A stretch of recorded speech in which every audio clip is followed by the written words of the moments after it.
जय हिंद साथियों, इस वीडियो में हम बजट 2022-23 के बारे में चर्चा करेंगे। देखिए, बजट 2022-23 में कौन-कौन सी प्रमुख घोषणाएँ की गई हैं केंद्र सरकार के द्वारा, वो सारी चीज़ें इस वीडियो में हम कवर करेंगे। तो देखिए, इसमें जो मेन पॉइंट्स हैं, की पॉइंट्स मैंने आपको यहाँ पे स्क्रीन पे दे रखे हैं कि इंडियन रेलवे के बारे में इसमें क्या घोषणा की गई है। बजट 2022-23 में राजकोषीय घाटा, शिक्षा क्षेत्र वित्तीय समावेशन, रेलवे घाटा व्यय, पीएम आवास योजना, रक्षा कर प्रस्ताव, मतलब जितनी भी चीज़ें हैं, ठीक है, उनके बारे में कौन-कौन सी नई योजनाएँ लॉन्च करने की घोषणा की गई हैं, कौन-कौन से और जो है मतलब नए-नए चीज़ें जो है लाने का प्रावधान किया गया है। तो आइए इस वीडियो में जो है हम पूरा सब कुछ जान लेते हैं, जो कि हमारे एग्ज़ाम के लिए इम्पोर्टेंट है। देखिए, इस वीडियो के लास्ट में शुरू में तो मैं आपको थियोरेटिकल बताऊँगा पॉइंट वाइज़, लास्ट में आपको जो है मल्टीपल चॉइस क्वेश्चंस के रूप में कुछ प्रश्न आपको मिलेंगे इस वीडियो के लास्ट में, जो आपके एग्ज़ाम के लिए इम्पोर्टेंट है, तो उसको आप जो है ज़रूर देखिएगा और उसका आंसर दीजिएगा, ठीक है? तो पहले सारी चीज़ों को थोड़ा-सा हम तेज़ी से समझ लेते हैं। देखिए, केंद्रीय वित्त मंत्री वर्तमान में कौन है? निर्मला सीतारमण है, ठीक है? इन्होंने अभी हाल ही में चौथी बार जो है लोकसभा में बजट पेश किया है। देखिए, कोरोना काल में दूसरी बार और लगातार चौथी बार इन्होंने बजट पेश किया है। आपको बता दूँ, केंद्रीय बजट जो है क्या होता है? एक वार्षिक वित्तीय रिपोर्ट होता है और जिसमें जो है भारत सरकार सतत विकास और विकास के लिए अपनाई जाने वाली जो भविष्य की नीतियाँ होती हैं, उनको रेखांकित करने के लिए आगामी वित्तीय वर्ष की आय और व्यय का जो आकलन है, ये पेश करती है। तो ये बजट के बारे में है कि बजट होता क्या है, ठीक है? बहुत सारे लोग समझते नहीं हैं, लेकिन आज से आप जान जाएँगे कि बजट में क्या होता है। आय और व्यय का लेखा होता है कि पूरे साल हम किन-किन चीज़ों में कितना पैसा खर्च करेंगे, ये सरकार बताती है। देखिए, पिछली बार एक प्रश्न बहुत चर्चा में था, ये निम्नलिखित में से किस देश ने पेपरलेस बजट पेश किया? तो वो अपना भारत था। तो पिछले साल 2021-22 का जो वित्तीय वर्ष था, उसमें पहली बार पेपरलेस बजट पेश किया गया था और इस बार भी 1 फरवरी को पेपरलेस बजट ही पेश किया गया, ठीक है? तो दूसरी बार इस बार जो है पेपरलेस बजट पेश किया गया, यानी कि जो बजट है वो कागज़ पे नहीं छपा, उसका ई फॉर्म मतलब ई बुक फॉर्मेट जो है लॉन्च किया गया। और आपको बता दूं, जो आपका वित्त वर्ष 2021-22 है, इसमें जो देश की आर्थिक विकास दर है, ये 9.27% रहने का अनुमान है।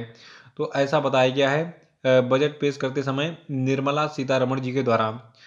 और आपको बता दूं, देश में 25,000 किलोमीटर का हाईवे बनाने का घोषणा किया गया है बजट 2021-22 में, सॉरी 22-23 में। अभी 21-22 साथ नहीं छोड़ रहा है। तो देखिए, 2022-23 का जो वित्तीय वर्ष है, इसमें बताया गया है बजट में कि कुल 25,000 किलोमीटर सड़कें बनाई जाएंगी और देश की जो 5 बड़ी नदियां हैं, उनको जोड़ने की योजना है। पहले भी सरकार ये योजनाएं चला रही है, लेकिन अभी तक नदियों को जोड़ नहीं पाई है। संख्या के का 5 जो बड़ी नदियां हैं, इनको जोड़ने की योजना है सरकार के द्वारा। और देखिए, जो आपका फाइनेंशियल ईयर 2022-23 है, इसमें कुल 25,000 किलोमीटर की राष्ट्रीय राजमार्ग बनाए जाएंगे, जैसा कि मैंने आपको यहाँ बताया। और अगले 3 वर्षों में यात्रियों के लिए उच्च दक्षता और बेहतर सुविधाओं वाली 400 नई पीढ़ी की वंदे भारत ट्रेनें विकसित की जाएंगी। देखिए, जो 400 नई वंदे भारत ट्रेनें आएंगी, ये सरकारी नौकरियां रेलवे में बिल्कुल खा जाएंगी। देखिए, जब 400 ट्रेनें प्राइवेट ट्रेनें आ जाएंगी, तो भैया एम्प्लॉय की ज़रूरत होगी नहीं सरकारी, क्योंकि सारा चीज़ जो है सरकारी कंपनी प्राइवेट कंपनियां संभालेंगी, क्योंकि जो अंबानी और अडानी होंगे, उन्हीं के द्वारा ये ट्रेनें जो है लॉन्च की जाएंगी, भैया वही इसका प्रबंधन देखेंगे। तो ये बहुत गलत हो रहा है सरकार के द्वारा, मतलब इसका मैं मतलब खुला विरोध करता हूँ। यो 400 ये नई पीढ़ी की वंदे भारत ट्रेनें सरकार ने चलाने की योजना बनाई है। देखिए, पुरानी जो सरकारी ट्रेनें चलती थी, उनमें क्या होता था कि सरकारी एम्प्लॉय होते थे और उनमें वैकेंसीज वगैरह आती रहती थी, टीटी का या फिर गार्डमैन का, गुड्स गार्ड का, बहुत सारी जो है मतलब चीज़ें चलती रहती थी और जेई वगैरह की भी जो है मतलब वैकेंसीज आती रहती थी। लेकिन जब ये वंदे भारत ट्रेन आ जाएगी, तो ये सरकारी नौकरियां रेलवे की खा जाएंगी।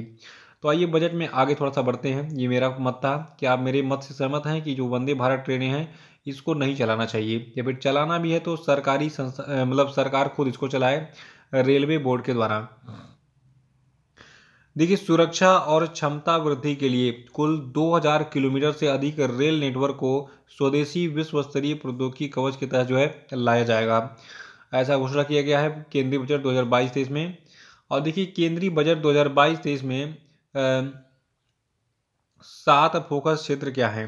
देखिए, पहला फोकस क्षेत्र है पीएम गति शक्ति, ठीक है? पीएम गति शक्ति योजना को आगे बढ़ाया जाएगा, समावेशी किया जाएगा, यानी कि समावेशी विकास किया जाएगा।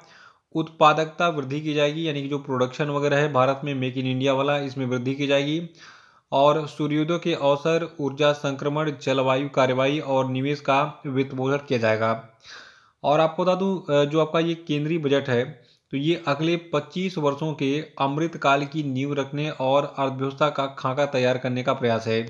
यानी कि जो भाजपा सरकार है इसका कहना है कि हम 25 सालों तक और भारत पे राज करेंगे और हमारा जो ये बजट है ये अगले 25 वर्षों के लिए, ठीक है। 25 वर्षों तक हम क्या क्या करने वाले हैं, बहुत सारी योजनाएं ऐसी होंगी जो लगभग 25 साल में कंप्लीट होंगी। तो ये केंद्रीय बजट जो है अगले 25 वर्षों के अमृतकाल की नींव रखने और अर्थव्यवस्था का खाका देने का प्रयास करेगा। और देखिए इस बजट में बताया गया है कि 14 क्षेत्रों में 60 लाख नई नौकरियां पैदा करने की क्षमता और 30 लाख करोड़ रुपए के अतिरिक्त नए उत्पाद के साथ उत्पादन से जुड़ी प्रोत्साहन योजनाएं लागू की जाएंगी। और देखिए जो पुरानी वैकेंसी उसी को कंप्लीट कर दो यार, 60 लाख नई वैकेंसी मत लाओ, पहले पुरानी वाली भर्ती कंप्लीट करो। और देखिए ड्रोन शक्ति को को सेवा बनाने के लिए स्टार्टअप को बढ़ावा दिया जाएगा और सभी राज्यों के चुनिंदा आईटीआई में कोर्सेज शुरू किए जाएंगे बच्चों को ड्रोन बनाने की कला सिखाने के लिए। तो ये काबिल तारीफ है कि बच्चे अब ड्रोन बनाएंगे और उनको इसका प्रशिक्षण आईटीआई केंद्रों पर मिलेगा।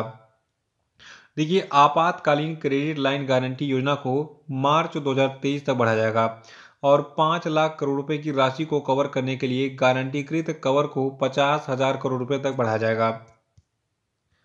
और देखिए प्राकृतिक शून्य बजट और जैविक खेती आधुनिक कृषि की जरूरतों को पूरा करने के लिए राज्यों को कृषि विश्वविद्यालयों के पाठ्यक्रमों को संशोधित करने के लिए प्रोत्साहित किया जाएगा। और केंद्रीय बजट 2022-23 में बताया गया है कि जो आपका प्रधानमंत्री ई विद्या योजना है इसके एक टीवी चैनल के कार्यक्रम को बढ़ाकर 12 से जो है 200 टीवी चैनल तक किया जाएगा। यानी कि पहले 12 चैनल हुआ करते थे, अब 200 ऐसे चैनल बनाए जाएंगे टीवी के जहां पर क्लास 1 से लगाए 12 तक की क्लासेस चलेंगी। और इससे क्या होगा, भारत के सभी राज्यों में देखिए विभिन्न भाषाई लोग रहते हैं, कोई पंजाबी बोलता है, कोई तेलुगु बोलता है, कोई तमिल बोलता है, किसी को हिंदी समझ में आती है, कोई असमिया बोलता है, कोई कोई भाषा बोलता है। तो अब हर राज्य सरकार अलग अलग भाषाओं में क्लासेस चला सकेगी ऑनलाइन, ठीक है, टीवी के माध्यम से। तो 200 टीवी चैनलों का जो है विकास किया जाएगा ई विद्या कार्यक्रम के माध्यम से। देखिए निर्मला सीतारमण ने बजट 2022 में एक राष्ट्रीय टेली हेल्थ कार्यक्रम की भी घोषणा की है। आपको बता दूं राष्ट्रीय डिजिटल स्वास्थ्य पारिस्थितिकी तंत्र के लिए एक खुला मंच तैयार किया जाएगा, ऐसा बजट में घोषणा किया गया। और आपको बता दूं इसमें जो है स्वास्थ्य प्रदाताओं और स्वास्थ्य सुविधाओं की डिजिटल रजिस्ट्रियां, अद्वितीय स्वास्थ्य पहचान और स्वास्थ्य सुविधाओं तक सार्वभौमिक पहुंच शामिल होगी। देखिए केंद्रीय बजट 2022-23 में यह भी बताया गया है कि रबी सीजन 2021-22 में गेहूं की खरीद और खरीफ सीजन 2021-22 में धान की अनुमानित खरीद में कुल 163 लाख किसानों से कुल 1208 लाख मीट्रिक टन गेहूं और धान खरीद होगी और 2.37 लाख करोड़ रुपए का मिनिमम सपोर्ट प्राइस यानी कि एमएसपी मूल्य का सीधा भुगतान होगा। तो ये जो पॉइंट है कृषि संबंधित है, इस आंकड़े को नोट कर लीजिएगा। और प्रश्न क्या एग्जाम में इससे बनेगा, थोड़ा सा एक लाइन ये भी जान लीजिए। देखिए प्रश्न ये बनेगा कि जो केंद्रीय बजट 2022-23 है इसमें जो है 2021-22 के वित्तीय वर्ष में जो गेहूं की खरीद है और खरीफ सीजन है तो इसके लिए जो है कितने अनुमानित खरीद का जो है टारगेट रखा गया है। तो कुल 163 लाख किसानों से इसमें जो है कुल 1208 लाख मीट्रिक टन जो है गेहूं और धान की खरीद का जो है टारगेट रखा गया है। और साथ ही देखिए जो केन बेतवा नदी जोड़ो परियोजना है तो इसकी कुल 44,605 करोड़ रुपए की घोषणा की गई है। पूंजीगत वस्तुओं के कारोबारियों के लिए फायदेमंद होगा ये, ठीक है। तो केन बेतवा नदी को देखते हैं ये कब तक जोड़ देते हैं, पैसा तो बहुत लगा रहे हैं। अगला पॉइंट है कि सरकार जो है ये लगातार डिजिटल बैंकिंग को बढ़ावा दे रही है, ऐसा निर्मला सीतारमण जी ने बजट प्रस्तुत करते हुए कहा। और इन्होंने कहा कि आगे बढ़ते हुए 75 जिलों में 75 डिजिटल बैंकिंग इकाइयाँ स्थापित की जाएंगी, ऐसा इन्होंने स्टेटमेंट दिया। तो भारत के 75 जिलों में 75 डिजिटल बैंकिंग इकाइयाँ देखते हैं ये कब तक स्थापित करते हैं। और आपको बता दूं नॉर्थ ईस्ट के लिए यानी कि जो नॉर्थ ईस्ट के स्टेट हैं उनके लिए पीएम मोदी की विकास पहल को नॉर्थ ईस्टर्न काउंसिल के द्वारा जो है लागू किया जाएगा। और देखिए 2022-23 में पीएम आवास योजना के चिन्हित लाभार्थियों के लिए 80 लाख घरों का निर्माण पूरा किया जाएगा। ये भी सबसे इंपॉर्टेंट पॉइंट है। जो प्रधानमंत्री आवास योजना है इसके लिए क्या घोषणा की गई है कि 2022-23 का जो वित्तीय वर्ष होगा इसमें प्रधानमंत्री आवास योजना के चिन्हित लाभार्थी जो होंगे उनके लिए 80 लाख घरों का निर्माण किया जाएगा इस वित्तीय वर्ष में। 80 लाख घर याद रखिएगा। और देखिए ग्रामीण और शहरी क्षेत्रों में 60,000 घरों को प्रधानमंत्री आवास योजना के लाभार्थियों के रूप में चिन्हित किया जाएगा। और साथ ही देखिए 3.8 करोड़ घरों में नल का पानी उपलब्ध कराने के लिए 60,000 करोड़ रुपए आवंटित किए गए हैं। और इसके लिए सरकार योजना भी चला रही है, प्रधानमंत्री हर घर नल योजना, ठीक है। और देखिए वित्त वर्ष 2022-23 के भीतर सेवाओं के शुभारंभ को सक्षम करने के लिए कैलेंडर 2022 में 5G स्पेक्ट्रम की नीलामी की जाएगी। और देखिए जो आपका देखिए 5G लॉन्च करने के लिए बहुत दिन से आकलन चल रहा था और लगता है कि जो आपका 2022 है इसी में जो है 5G लॉन्च हो जाएगा, क्योंकि सरकार भी स्पेक्ट्रम की नीलामी करने जा रही है और जल्दी ही 5G पे जो है काम शुरू हो जाएगा। हाँ, काम तो चल ही रहा है, लेकिन रिलायंस जियो देखिए पागल कंपनी है, वो सीधे जो है 5G की जगह 6G लॉन्च करना चाहती है।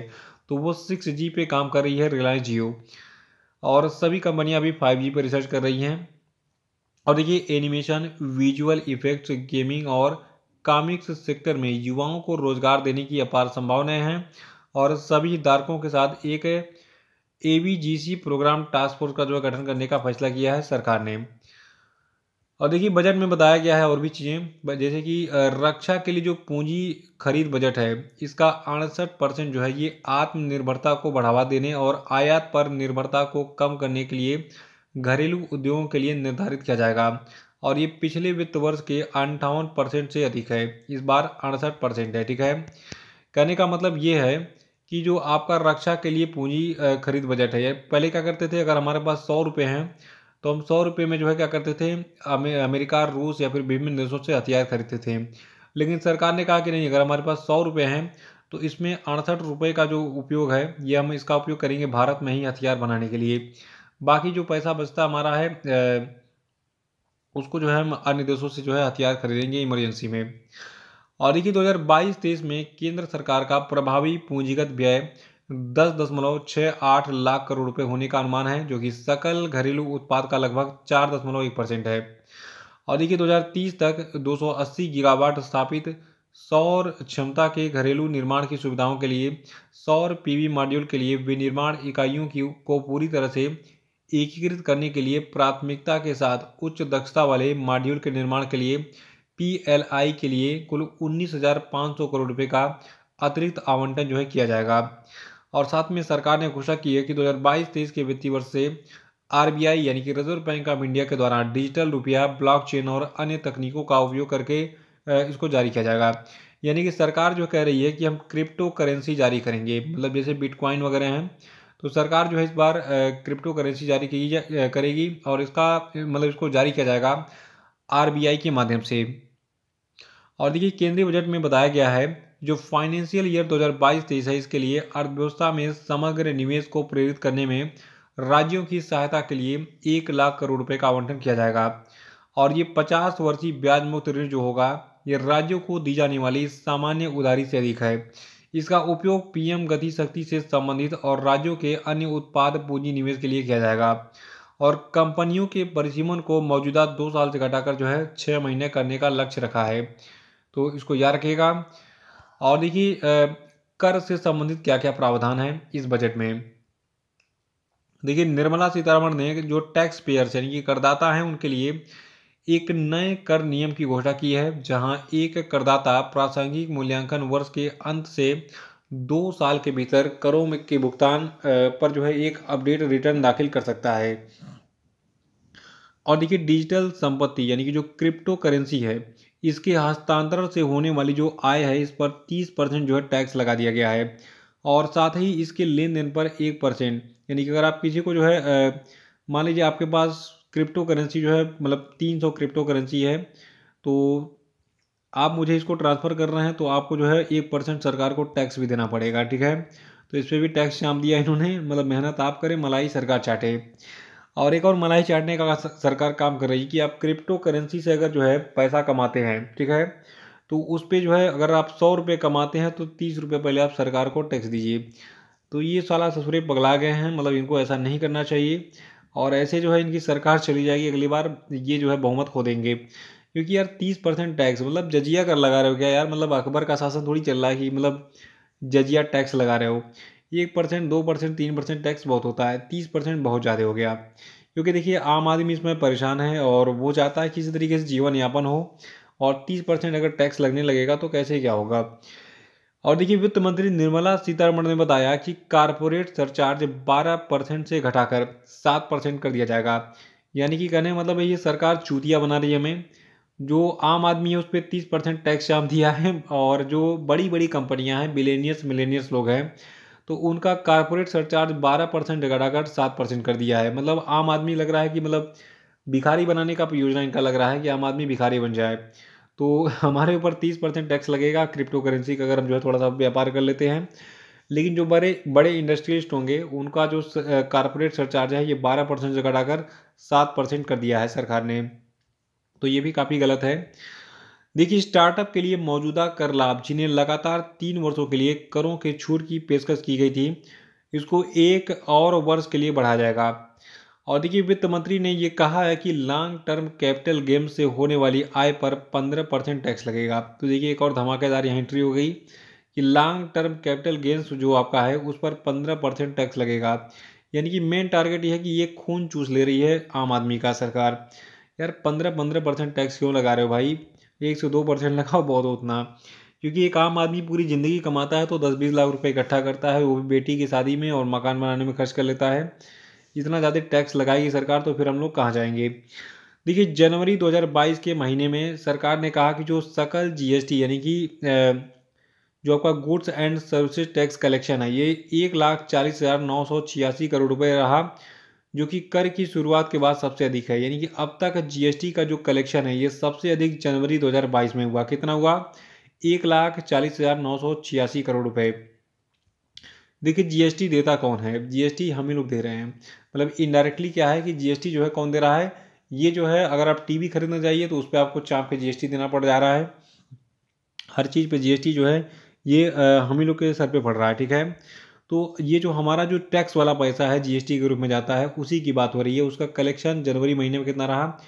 1,40,986 करोड़ रुपए। इतना जीएसटी पे किया पूरे भारत के नागरिकों ने जनवरी 2022 में।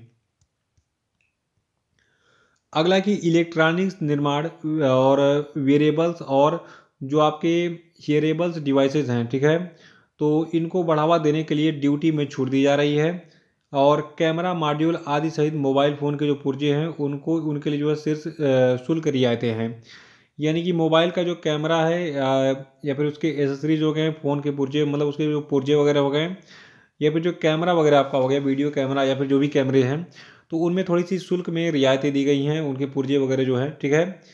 तो उस पर टैक्स थोड़ा सा कम लगेगा। लेकिन अगर कैमरा खरीदेंगे तो उस पर टैक्स कम नहीं लगेगा, पुर्जों पे टैक्स कम किया गया है। और देखिए पॉलिश किए गए जो हीरे हैं, रत्न हैं, उन पर सीमा शुल्क में 5% की कटौती की गई है। यानी कि अगर आप हीरा खरीदना चाहते हैं या फिर जो भी है तो आपको हीरा वगैरह डायमंड वगैरह सस्ता मिलेगा, ठीक है। लेकिन डायमंड हम खरीद नहीं सकते हैं, वो अंबानी की बेटी खरीदेगी और बिलीनियर्स लोग खरीदेंगे, ठीक है। और देखिए सिंपल सावन डायमंड्स को छूट दी जाएगी। और ई कॉमर्स के जरिए आभूषणों के निर्यात को सुगम बनाने के लिए इस साल जून तक सरलीकृत नियम लागू कर दिए जाएंगे। और देखिए एनपीएस में यानी कि जो आपका न्यू पेंशन स्कीम है उसके बारे में बात हो रही है। जो न्यू पेंशन स्कीम है इसमें नियोक्ता के योगदान के लिए कटौती केंद्र सरकार के कर्मचारियों के बराबर राज्य सरकार के कर्मचारियों के लिए पहले के 10% से बढ़ाकर 14% कर दी गई है। और देखिए सरकारी समितियों के लिए वैकल्पिक न्यूनतम कर में 15% की कटौती की जाएगी। और प्रस्ताव सहकारी समितियों के अधिभार को घटाकर 7% कर देगा जिनकी आय 1 करोड़ रुपए से 10 करोड़ रुपए के बीच में है। तो इसको याद रखिएगा। और देखिए कृषि के बारे में क्या बात की गई है। देखिए कुछ कृषि उत्पादों, रसायनों, दवाओं आदि पर 350 से अधिक छूटों के चरणबद्ध तरीके से जो है इसको समाप्त किया जाएगा। और देखिए मतलब ये थोड़ा सा अच्छा किया है। देखिए वैसे भी खाद वगैरह इस समय बहुत महंगा हो गया है, ठीक है, तो उस पर थोड़ा सा टैक्स वगैरह कम लगना चाहिए ताकि रेट जो है वो सस्ता हो। और देखिए पूंजीगत वस्तुओं पर रियायती सीमा शुल्क चरणबद्ध तरीके से समाप्त किया जाएगा। 7.5% की प्रारंभिक दर जो है लागू की जाएगी। और देखिए जो अनब्लेंडेड फ्यूल होगा, आपने देखा होगा आप पेट्रोल बनाने जाते हैं तो अब लिखा होता है कि ब्लेंडेड फ्यूल, ब्लेंडेड का मतलब क्या होता है कि जो आपका 70 पेट्रोल है उसमें 70% पेट्रोल है, 30% उसमें जो है एल्कोहल मिलाया गया है, ठीक है। तो एथेनॉल ब्लेंडेड पेट्रोल वहाँ पे लिखा भी होता है। और अनब्लेंडेड पेट्रोल की बात हो रही है, यानी कि शुद्ध पेट्रोल जो होता है जिसमें कोई भी एल्कोहल वगैरह ना मिला हो। तो अनब्लेंडेड फ्यूल पर अक्टूबर 2022 से 2 रुपये प्रति लीटर का अतिरिक्त शुल्क लगेगा, ठीक है। यानी कि अगर आप प्योर पेट्रोल खरीदते हैं तो आप 98 को जाए 100 रुपये मिलेगा। एक मैं आंकड़ा बता रहा हूँ, 2 रुपये अधिक आपको पेमेंट करना पड़ेगा। और देखिए वित्त मंत्री ने गैर सूचीबद्ध शेयरों पर अधिभार 28.5% से घटाकर 23% जो है करने की घोषणा की है। और देखिए घाटा व्यय के बारे में बात करें, देखिए घाटा कितना, क्या क्या, कैसे कैसे इसका आंकड़ा है मैं आपको बता देता हूँ। देखिए 2025-2026 तक जो सकल घरेलू उत्पाद यानी कि जीडीपी है, तो उसके 4.5% के राजकोषीय घाटे का प्रस्ताव है। यानी कि सरकार ने कह दिया कि 2025 और 26 का वर्ष होगा, तब तक जो हमारा राजकोषीय घाटा 4.5% होगा, ठीक है। तो ये टारगेट है इनका कि चलो ठीक है 4.5% का राजकोषीय घाटा हम करेंगे। 2022 और 2023 में सकल घरेलू उत्पाद का 6.4% राजकोषीय घाटे का अनुमान है। यानी कि इस बार का जो वित्तीय वर्ष होगा इसमें राजकोषीय घाटा कितना होगा, 6.4% का। और यही आपको याद रखना है, ये एक अनुमान है, मतलब इतना होगा नहीं, इससे ज़्यादा भी हो सकता है, कम भी हो सकता है। और देखिए सकल घरेलू उत्पाद के 6.9% पर 2021-22 के वित्तीय वर्ष के लिए संशोधित राजकोषीय घाटा जो है ये आपका कितना है, सॉरी इसको फिर से समझिए। देखिए जो आपका 21-22 का वित्तीय वर्ष चल रहा है, तो इसमें सरकार ने कहा कि हमारा जो राजकोषीय घाटा होगा ये कितना होगा, 6.9%। अभी तो खैर ये वित्तीय वर्ष चल रहा है, मार्च में समाप्त हो जाएगा, तब पूरा पूरा इसका डाटा आ जाएगा कि एक्चुअल में कितना राजकोषीय घाटा रहा 21-22 के दौरान। और देखिए 2022-23 का वित्तीय वर्ष जो है इसमें कुल खर्च 39.45 ट्रिलियन रुपए जो है देखा जा सकता है। और देखिए वित्त वर्ष 2022-23 में राज्यों को सकल घरेलू उत्पाद में 4% राजकोषीय घाटे की अनुमति दी जाएगी। और देखिए राज्यों के आवंटित सामान्य उधारी के अतिरिक्त 50 वर्षीय ब्याज मुक्त ऋण की घोषणा की गई है सरकार के द्वारा। और साथ में देखिए 2022-23 में 1 ट्रिलियन रुपए पूंजी निवेश परिव्यय के लिए राज्यों को वित्तीय सहायता की योजना है सरकार के द्वारा। और देखिए फाइनेंशियल इंक्लूजन यानी कि वित्तीय समावेशन के बारे में क्या क्या बातें कही गई हैं। देखिए भारत में कुल 1.5 लाख डाकघरों को जो है कुल 100% यानी कि 100% कोर बैंकिंग सिस्टम पर ला जाएगा। यानी कि देखिए पोस्ट ऑफिस का कोई काम तो रह नहीं गया है, अब कोई चिट्ठी भेजता नहीं है, ना ही पहले कबूतर से जो चिट्ठी भेजी जाती थी वो भी सिस्टम खत्म हो गया है। अब जो है व्हाट्सएप, फेसबुक और ट्विटर का ज़माना है, इंस्टाग्राम का ज़माना है, तो सोशल मीडिया एप्लीकेशन का ज़माना चल रहा है। तो लोग क्या करते हैं आजकल, पैसे भी भेजना है तो वो फ़ोन पे वगैरह का इस्तेमाल करके तुरंत जो है बैंक में जाने की ज़रूरत नहीं है, तो वहीं से पेमेंट करते रहे हैं। तो सरकार चाहती है कि चलो ठीक है, अब नेट बैंकिंग का जो है देखिए जो डाकघर है उसको अब सरकार चाहती है कि उसको बैंकिंग सिस्टम पर लाया जाए, यानी कि उसको बैंक में कन्वर्ट कर दिया जाए। और फिर net banking, mobile banking, ATM के माध्यम से खातों तक जो है पहुंच, और डाकघर खाताओं और जो बैंक खाता है डाकघर में उनके बीच धन का जो ऑनलाइन हस्तांतरण है इसको शुरू किया जाए। मतलब ये चाहती है कि जैसे अन्य बैंकें डिजिटल रूप से जो है ये नेट बैंकिंग के थ्रू पेमेंट वेमेंट का सिस्टम दे रही हैं, वैसे हम भी करें। और देखिए ये विशेष रूप से ग्रामीण क्षेत्रों में किसानों और वरिष्ठ नागरिकों के लिए सहायक होगा, जिससे अंतर संचालन और वित्तीय समावेशन सक्षम होगा। और देखिए जो आपका वित्त वर्ष 2023 है इसके लिए राजकोषीय घाटा का लक्ष्य 6.4% निर्धारित किया गया है, इसको जरूर याद रखिएगा। आपको बता 2023 में जो आपका कुल खर्च होगा फाइनेंशियल ईयर 2022-23 में, ठीक है, ये 39.45 लाख करोड़ रुपए देखा गया है। मतलब सरकार ने कहा है कि जो फाइनेंशियल ईयर 2022-23 होगा, वित्तीय वर्ष 2022-23 होगा, इसमें हम कितना माल खर्च करेंगे, 39.45 लाख करोड़ रुपए। और इसमें वित्तीय कितना राजकोषीय घाटे का लक्ष्य रखा गया है, 6.4%। ये दोनों पॉइंट याद रखिएगा, अगर आप कोई भी एग्जाम देने जा रहे हैं तो आपको ये दोनों चीज़ें एग्जाम में प्रश्न के रूप में मिलेंगी कि सरकार ने 2023 के लिए राजकोषीय घाटे का लक्ष्य कितना रखा है, तो 6.4% रखा है। और फाइनेंशियल ईयर 2023 में जो है यानी कि 22-23 में कुल खर्च कितना खर्च करने का टारगेट रखा है, 39.45 लाख करोड़ रुपए का। तो ये नेट अमाउंट है, इतना जो है माल पानी है सरकार के पास, इतना खर्च करेगी। उधार के अलावा जो कुल प्राप्तियां हैं ये जो है इस बार 22.84 लाख करोड़ रुपए देखी गई। और देखिए वित्त वर्ष 2022, देखिए 22 है, ये 23 है, ठीक है। तो 2022 में संशोधित राजकोषीय घाटा सकल घरेलू उत्पाद का 6.9% था, जबकि बजट अनुमानों में ये 6.8% था, यानी कि थोड़ा सा ज़्यादा हो गया। और वित्त वर्ष 2023 के लिए राजकोषीय घाटे का लक्ष्य 6.4% निर्धारित किया गया है, ये आपको याद रखना है। यानी कि 2022-23 का जो वित्तीय वर्ष होगा इसमें राजकोषीय घाटे का लक्ष्य कितना रखा गया है, 6.4%। यही आपको याद रखना है। देखिए शिक्षा के क्षेत्र में कुछ खास घोषणाएं नहीं की गई सरकार के द्वारा। देखिए प्राकृतिक शून्य बजट और जैविक खेती आधुनिक कृषि की जरूरतों को पूरा करने के लिए राज्यों को जो कृषि विश्वविद्यालय हैं उनके पाठ्यक्रम को संशोधित करने का प्रोत्साहन किया जाएगा। यानी कि जो एग्रीकल्चर के पाठ्यक्रम चल रहे हैं कृषि विश्वविद्यालयों में उनको थोड़ा सा चेंज करना चाहती है सरकार। और पीएम ई विद्या के एक वर्ग एक टीवी चैनल के कार्यक्रम को 12 से बढ़ाकर 200 टीवी चैनल तक किया जाएगा, ऐसा सरकार ने घोषणा किया है, ताकि 1 से 12 तक की जो क्षेत्रीय भाषाओं में पूरक शिक्षा है उसको छात्रों तक पहुंचाया जाए। और बाकी रेलवे के बारे में मैंने बता ही दिया कि 400 नई पीढ़ी की वंदे भारत ट्रेनें चलाई जाएंगी। बाकी चीज़ें वही है जो मैंने शुरू में बताई हैं, ठीक है। साथ में 2000 किलोमीटर से अधिक का जो है रेलवे नेटवर्क स्थापित करने की योजना है भारत सरकार की। और किसानों के बारे में मैंने आपको बता ही दिया है अभी पीछे। ये मैंने पॉइंट वाइज इसलिए कर दिया ताकि जब आप ये पीडीएफ डाउनलोड करें तो आपको जो है पॉइंट वाइज सारी चीज़ें मिल जाएँ। और डिफेंस के बारे में जान लीजिए। देखिए रक्षा के लिए पूंजी खरीद का बजट 68% आत्मनिर्भरता को बढ़ावा देने और आयात पर निर्भरता को कम करने के लिए घरेलू उद्योगों के लिए निर्धारित किया जाएगा। और ये पिछले वित्तीय वर्ष के 58% से अधिक है। और इसको मैंने आपको बताया भी है कि 68 रुपये जो है ये भारत में खर्च किए जाएंगे। एक आंकड़ा है कि भारत में ही हथियार बनाए जाए, ठीक है। और देखिए रक्षा अनुसंधान एवं विकास बजट का 25% रक्षा अनुसंधान एवं विकास उद्योग स्टार्टअप और शिक्षा के लिए खोला जाए। तो ये था पूरा बजट का विश्लेषण। उम्मीद करता हूँ ये वीडियो आपको जबरदस्त लगा होगा।